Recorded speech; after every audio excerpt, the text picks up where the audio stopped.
Hi guys, Matt the Osteo here. Today we're going to be talking about sciatica, okay? But before we get into that, if you're enjoying these videos, please hit the like button, subscribe or follow, depending on where you're watching this video. Really shows your support and kind of encourages us to do more basically, okay? So as I said, today we're going to be talking about sciatica. So sciatica is the irritation of the sciatic nerve, okay? And so the sciatic nerve is formed of the L4, 5, S1, S2 and S3 nerve roots. So these kind of yellow bits of kind of material that are coming off here, they're the nerves, and they kind of accumulate at the front here, so they all wrap round, come to the front and then through the back here, okay? And so there's a muscle called piriformis, which we'll come on to in a minute, which kind of where my two fingers are, kind of wraps through here, okay? And so that sciatic nerve comes through usually underneath that piriformis muscle. Okay, there are some anatomical variations where the nerve can thread through or above, but those are kind of much less common. The most likely one that you're going to have is the one where it comes underneath. I think we get a lot of patients that come in and one of the first things to say is that I've got sciatica. Okay, and sciatica, or kind of true sciatica, is when you have kind of irritation of that nerve, and when you do so, you get kind of pain going down the back of the leg, into the back of the thigh, and then into the calf, and kind of finishing at the foot in most circumstances. Okay, but yeah, kind of most patients that present to myself and to most of my colleagues is that the pain kind of finishes at the bottom of the knee here, just above the knee, and so most of that is as a result of what's called referred pain. So the pain that's coming, so pain where the brain is just getting confused or kind of muddled up where the pain is exactly coming from. So it could either be from any point in the lower back into the pelvis, or it could just be one of the glute muscles, and that's then causing pain going down the back of the leg. Okay, and so in most cases, it's not really sciatica. I see very few true sciatic cases, but what we're going to go through the exercise of this video will help with that kind of what's the referred pain anyway, what's causing that referred pain. So it's still a good exercise to do if you've not got the kind of true sciatic pain, but if you've got anything kind of in that lower back region, or kind of coming down the kind of back of the thigh here, this exercise is still going to help. Before we get into the stretches, we are going to just go through the quick causes of sciatica.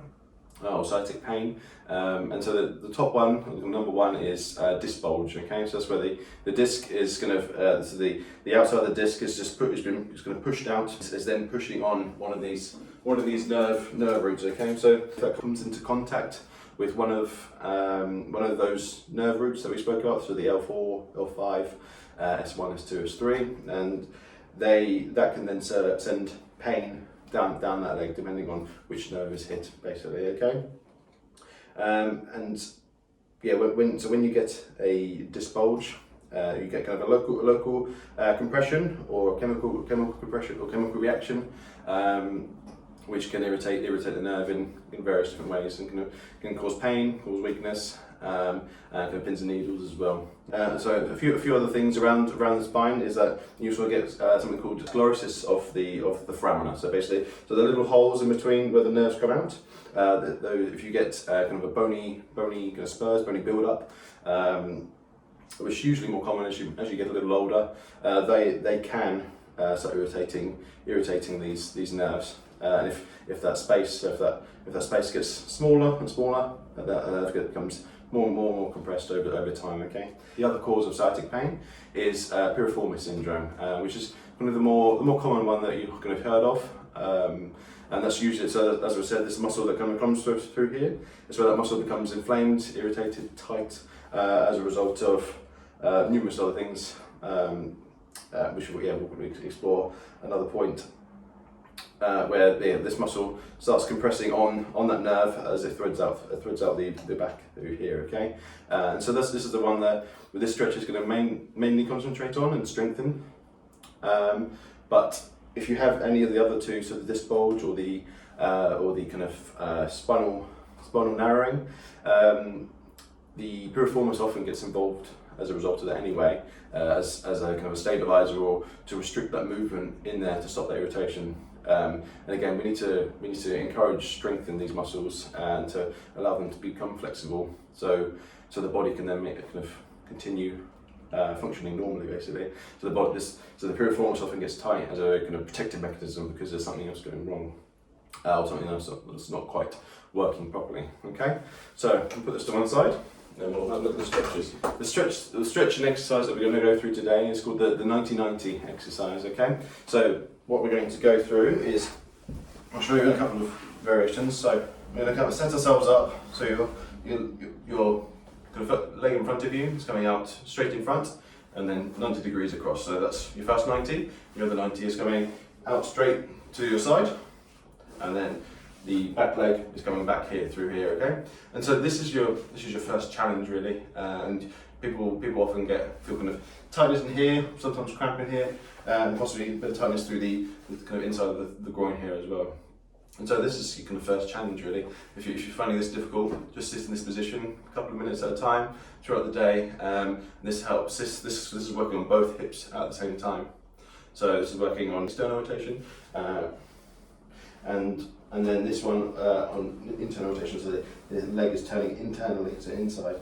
Okay, and so from this position, ideally we want to not hold on, but if you can if you need to for now. But come forwards to this knee, and then hold there for a second, and then come back up. Okay, and so when you're coming back up, you're not using your back, you're using your glutes. Okay, and so we'll show you that on the other side. Okay, so coming this way, coming up, or going down, pausing for a second, and then coming back up. Okay, and squeezing your bum on as you come back up. Okay, and then you can do this in a couple of other variations. So you can come to the knee, come to the middle of the shin bone, and then come to the foot. Okay, so coming through here, and try and keep your back straight through here. So you're not curling forwards. You keep the back straight. Okay, and so when you're coming through, that movement is bending at the hips. Imagine you've got two screws through here, and you're hinging at that point. Everything else is staying nice and straight. So go as far as possible before you stretch, before you start kind of curling that spine forwards. Okay. Because the idea is that we want to get the hip moving as opposed to the back. So we can get the hip moving better, the lower back, if the cause of the sciatic pain is in the lower back. One, we don't want to be irritating it, but two, we're going to be taking the pressure off because we've increased the mobility elsewhere and strength elsewhere to then better support and take pressure off the lower back. Okay, so that's number one. And then so what you can do to take this further, so this is one of the more advanced one, is as you're bending forwards with this back leg through here, you can then lift up that leg. Okay, and so this is quite often where people kind of get cramp that comes in at that point. Okay, it's usually in this point through here. And again, do that slowly. So you're kind of contracting, so you're kind of lifting that back leg up as you're coming forwards, and then slowly dropping it down as you come back. Okay, and so this is a really good exercise because, as I said, we're working on both strength and mobility of the hips, and kind of opening up that piriformis muscle to allow it to move better and not be as tight. So there's less compression around the sciatic nerve site. And if the cause of the sciatic pain is higher up into the discs, like we discussed, improving the strength of the improving the strength of the piriformis muscle will better support what's going on above. Okay, as I said in previous videos, low back pain is very rarely, it was only the site of pain. The issue causes is usually above or below. If you want to check out some of those videos, I'll put a tab at the top here, just explaining that a little further. Okay. Last thing I just wanted to discuss is a lot of people when they do come in, and those that have kind of experienced it before, a lot of people roll or kind of put a ball in this area. And that can be kind of beneficial temporarily, I think, but you're in some way you're kind of adding to the problem. So you're putting more compression in that area, but also you're kind of thinning that muscle out. So the piriformis muscle is often going to be weak anyway, which is why you've got Piriformis Syndrome or sciatic pain. And so what we don't want to do is kind of keep bashing hell out of it with kind of balls, foam rollers, that sort of thing. So stretching it in this position, but also with a strength element, you are stretching it, but you're kind of reinforcing it with a kind of strengthening element as well. Okay, which seems to be the best combination. If you have any questions, or if you'd like anything further on kind of sciatic pain, sciatic nerve, or want to get in touch because we'll see if you have sciatic pain, we're always happy to help. Don't forget to like, subscribe and follow again, and look forward to seeing you soon.